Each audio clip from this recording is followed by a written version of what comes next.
America বেড়াতে এসে 12 দিনের মাথায় ছেলে ঐশ্বর্য আমাদের বেড়াতে নিয়ে গেল ইয়োসেমাইট ন্যাশনাল পার্ক বা ইয়োসেমাইট ভ্যালি ঘুরিয়ে দেখাতে। লস অ্যাঞ্জেলেস থেকে ইয়োসেমাইট ভ্যালির দূরত্ব প্রায় 330 মাইলের মতো। ড্রাইভিংয়ে যেতে সময় লাগে 6 ঘন্টার মতো। ইয়োসেমাইট ভ্যালি বা ন্যাশনাল পার্কে দেখেছি অনেক কিছু, তবে সবচেয়ে ভালো লেগেছে এখানকার ব্রাইডেল ভ্যালি ফল। খুব উঁচু থেকে পাহাড়ের গা বেয়ে নিচে নেমে এসেছে এই ফলটি। এই ফল বা জলপ্রপাতটি নর্থ আমেরিকার সবচেয়ে উঁচু ফল। প্রচুর পর্যটক আসে এই ব্রাইডেল ভ্যালি ফল দেখতে।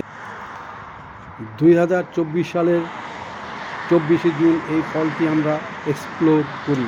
এই ভিডিও ব্লগে ক্যালিফোর্নিয়ার ব্রাইডেল ভ্যালি ফল বা জলপ্রপাতের দৃশ্য দেখতে পাচ্ছেন আপনারা।